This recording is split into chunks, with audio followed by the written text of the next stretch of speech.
Les amis, bonjour. J'espère que vous allez bien.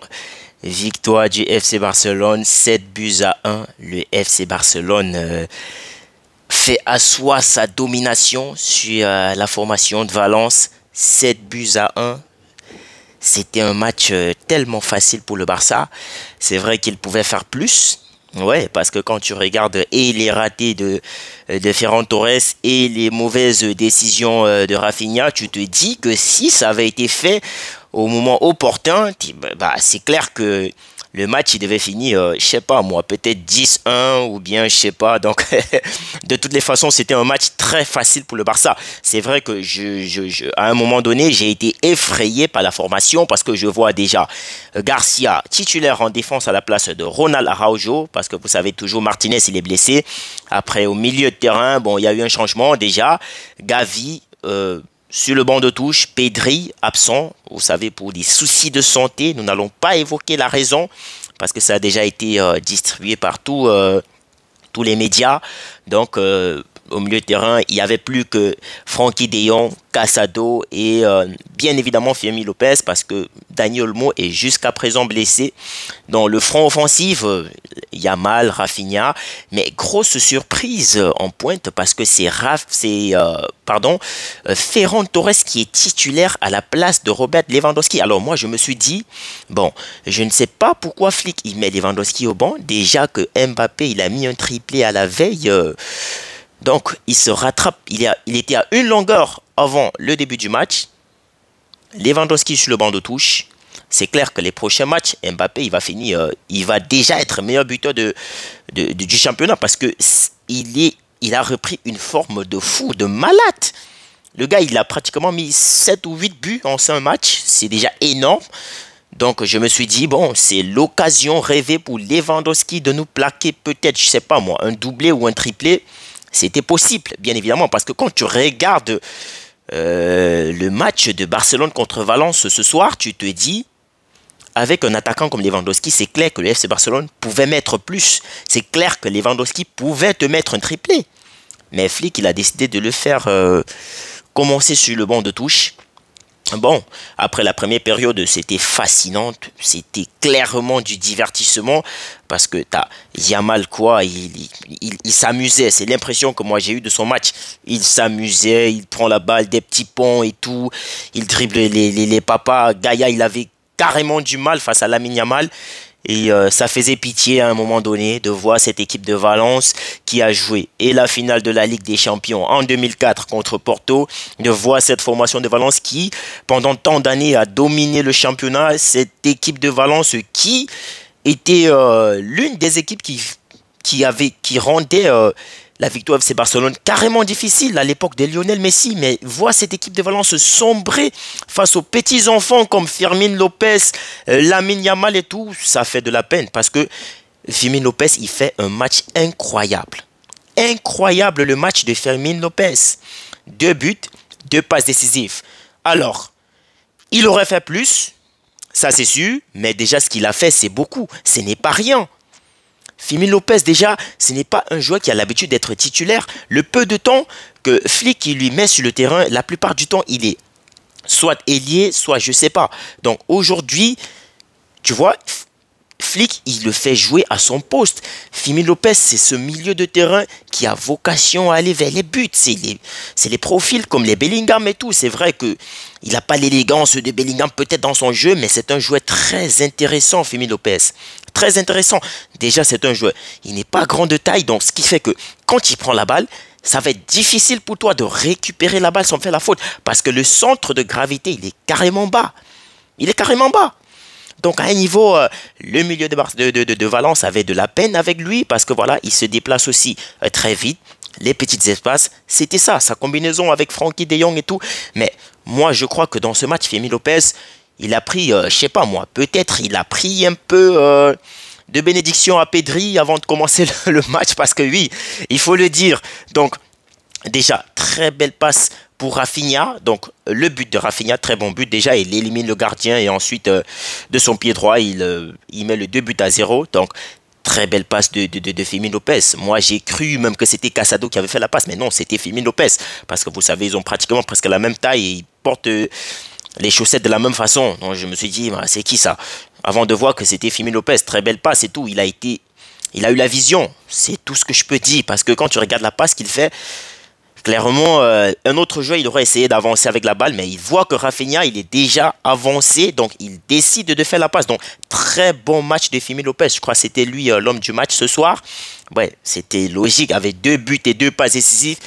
Il y avait de quoi être l'homme du match. Donc, nous félicitons Firmino Lopez pour son match et en espérant le voir commencer aussi face à l'Atalanta en semaine en Ligue des Champions. Ça va faire plaisir. Honnêtement, on est déjà qualifié, mais il faut prendre des points. C'est très important. Il faut faire tourner l'équipe. Donc, Rafinha aussi, moi, il a fait un match moyen, je dirais. C'est vrai qu'il a marqué. Il aurait fait plus que ça. Donc, déjà, au moins, il a une qualité que, voilà. En appel de balle, Rafinha, pratiquement, je crois qu'il est... il n'y a pas quelqu'un dans les 5 championnats qui concurrence avec Rafinha sur les appels de balle. Les gars, il est incroyable. Il est incroyable, Rafinha, pour des appels de balle. Il est rapide en même temps. Donc moi, je vous ai dit, Rafinha, c'est le meilleur Brésilien cette saison en Europe. Et si quelqu'un pense qu'il y a un autre, donnez-moi son nom et venez avec ses stats, on doit parler. Lamine Yamal, je ne l'oublie pas parce que c'est vrai que c'est un joueur spectaculaire. S'il avait été à l'époque des Ronaldinho, c'est sûr que voilà. Il aurait peut-être eu un ballon d'or comme Ronaldinho pour le spectacle et tout, une saison incroyable.